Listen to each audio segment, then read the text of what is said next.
Hi, Mr. Perkins. Perkins. Nice to meet you. I am a student from CCBC. My name is Inja, and today I'm going to interview you about the topic of Martin Luther King Jr. As we all know, he is the pioneer of African American civil rights movement. He fight for his whole life to for black people to vote, desegregation, and labor rights. And as you were already an adult as last century 60s, could you please tell me that what did the last century 60s look like? I mean, especially black people's situation. For example, like when you went to elementary school or middle school, were you in a black and segregated, white? right? It wasn't segregated. Well, I finally got, in Baltimore, at that time back in the early 60s, 50s and 60s, was starting to segregate. Okay. But the restaurant that I worked in did not serve black people. Oh. And so that's where I worked there for 6 years. They didn't serve black people. Even here in the state of Maryland, most of the restaurants didn't serve black people. Oh. And it's the way it was. That's how it was in the state of Maryland. Oh. So it's still there is a line between black and white. There's still a line right? between black and white. Okay. So, but you were in the class with white and black people? I was lucky enough, my grades were good enough where I was in an integrated class. Okay, that's great. How did you react to Martin Luther King Jr.'s murder when he was murdered? What was your feeling? I mean, I felt a loss, but unfortunately at the time I had just came back from Vietnam and I was feeling a whole lot of regret. I mean, it was bad enough to be in a war fighting for someone else's freedom and come home and find out the people here that weren't free. Yes. And that's what made it bad. And after watching people live and die to fight for their country, and you still couldn't come back here and sit down in a restaurant and eat, or to be served or to ride a bus, it was wrong. Yes. That's why I left and went back to Vietnam, because I felt that I couldn't stay here and fight against the people that I love. Yes. When I would rather go back fight an enemy, because I just was caught in between. Yes, I understand the feeling. I understand. What was the nation's reaction? What was the whole black society's reaction and the white society's reaction? Well, the black society, see, unfortunately, in the military, you got white and black. We lived together. Yes. But the people that weren't in the military, you figure the black communities were by themselves, the white communities were by themselves. All right, they did not get along. It was ignorance. They didn't really take time to understand. There was a few that took time out to try to understand the other side. A few blacks tried to understand the whites, a few whites tried to understand the blacks. Which, if you notice in all the freedom marches, we had blacks and whites together that was marching. So it really brought people together. Martin Luther King brought the people together for the first time in a long time. He got them to unite without using violence. But on the death of Martin Luther King, there was a bunch of violence, there was a bunch of rioting, looting, burning of cities and everything else. People getting hurt for no reason at all. But people didn't stop and think, he preached peace, but they were starting to become violent. Yes. And which eventually they finally realized what they were doing were wrong.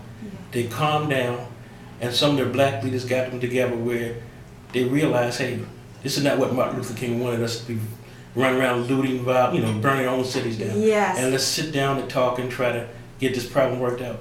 But right now, blacks, if people don't realize it, blacks are still not allowed to vote. Yes. We have a special, they have a special amendment in the United States government, which gives us the amendment the right to vote, Yes. but it's not a law where we can vote. Yes. So it's still a lot of prejudice going on. Yeah. After the Civil War, the nation was focused on restoring African American rights. Do you think today black people have the same rights as white people? Today? Yes.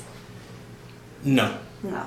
No, it's still not. It's not fair. It's still not fair. It's still not fair. But it's better. It's a lot better than it has been. Yes, I think it's better even for myself. I think it's better, but I think based on what I saw, I think it's still not fair. For example, like white people live in a very nice neighborhood, and if you go to down to the city, it's more and more black people. I think originally it was a nice housing for white people. When they give up and it become to black people's house, the old and aged house, and I think it's still not fair. I don't Right. And in what degree do you think Martin Luther King Jr. helped the black people gain rights? In which way? In what degree? In what degree? Yeah. I say about 30%. 30%. Okay. That's all. And I'll say 33%. Let's make it easier for one. 1/3 of the way. 1/3 of the Right. way. 1/3 of the way. All right. If Martin Luther King Jr. had not been murdered, or if he survived, what do you think would be black people's situation today? If Martin Luther King had what? If Martin Luther King Jr. was not murdered. Oh, Yes. it would be hard to say.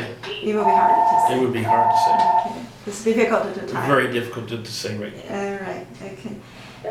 Do you think that in today's society we need more people like Martin Luther King Jr. or we need more self-awareness to improve African Americans' situation? We need more awareness to improve the situation. Even though we have a black president, we still need more awareness of what's going on. Yes. And do you know the loud music case in Florida? The middle-aged white man, he shot a teenager. Right. You know that case, Right. right? Yes. And if the teenagers sit in the car, if they were not black, if they were white teenagers, do you think this white man would still shoot? It would have never happened. It would not happen. It would have not happened. Yeah. It's just that unfortunately ignorant people do ignorant things. Yes. And they don't take time to think. They figure they have the right to do this because they're in a certain neighborhood. No, you don't. It's still a free country for everybody. Everybody can still walk back and forth wherever they want. Yes. So.